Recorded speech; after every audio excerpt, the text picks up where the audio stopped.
Hey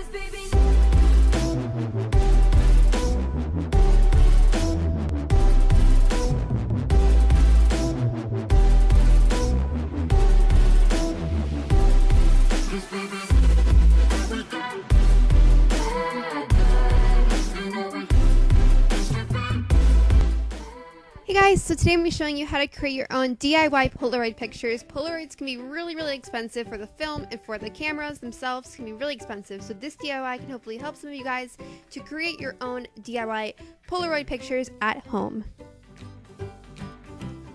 So the first thing you want to do is get some pictures off of your phone or your Instagram, or if you'd rather get some online, like I did half and half. I did some of mine, some of the ones that I found online. I just looked up Tumblr photography, and you just want to import all of those onto your computer. I just took these ones that I found online and I put them onto my desktop to make them easier so I could import them from my desktop onto a Word document.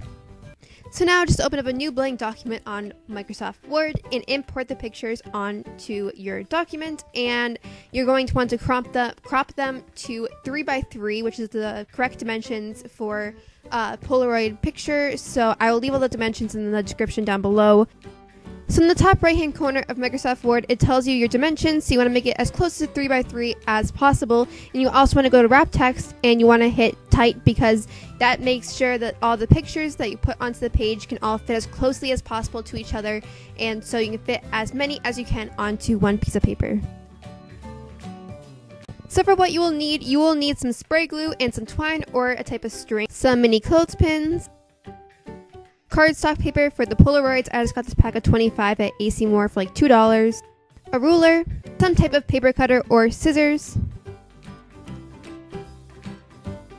a cutting board, which I don't know what this is called exactly, but it's completely optional. You don't need one.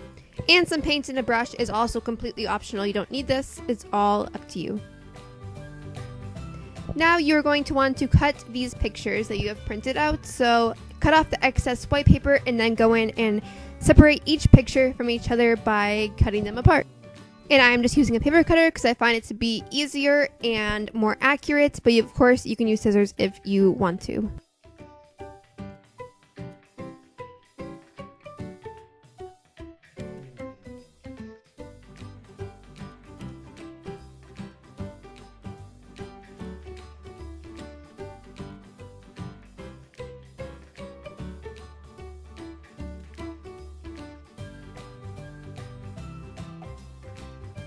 And then if you're using a paper cutter, make sure that you try to get all the white excess off of the pictures as possible, so it just looks better.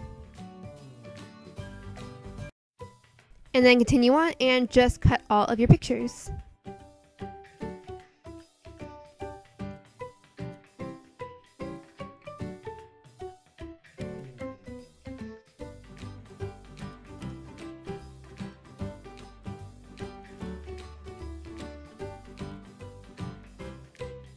So now you want to cut your cardstock into the certain dimensions of the Polaroid. I will have the dimensions down below, but it is just a 3.5 inch by 4.25 inch.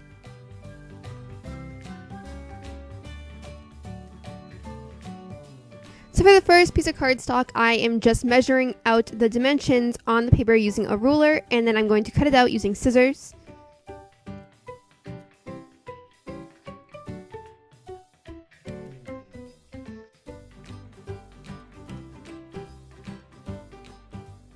Now that you have that one piece of cardstock, you are just going to trace where the corners are on another piece of cardstock and cut it out using the paper cutter, and you can keep on doing this for the rest of them.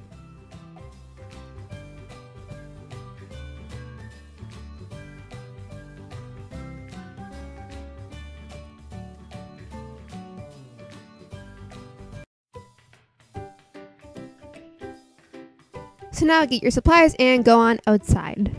So I found that placing the cardstock on magazines was the best idea because you can just flip the pages each time you finish one piece of cardstock, because there's going to be glue on the paper, and obviously if you put another piece of cardstock on the same paper, it'll get stuck to it, so you can just turn the pages every time you create a new one. So after spraying a little bit of the glue, I placed the Polaroid on some paper towels with rocks holding them down because it was pretty windy, and I just put the Polaroid picture that I printed out onto the cardstock, and then I placed it into a shoebox so it wouldn't go into the grass or anything like that, but it would dry up. And then I just flipped the page and I did the same thing again with a different picture and placed it in the shoebox again, and I just continued doing that, so that's what you do.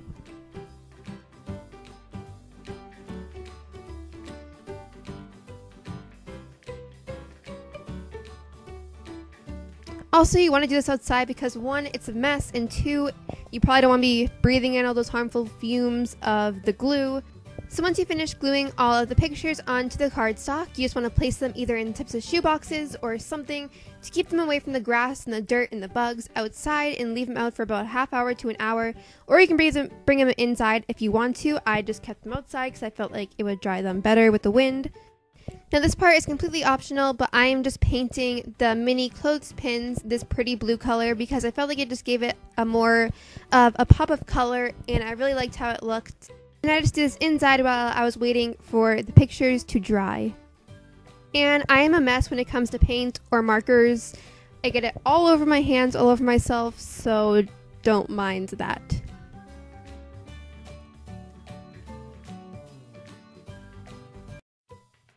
So once everything's all dry, you're going to go and hang it up on your wall if you prefer to.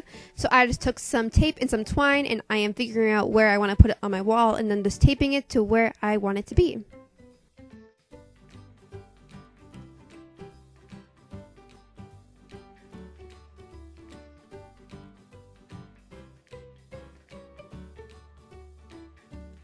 So now you can just take your pictures and hang them up.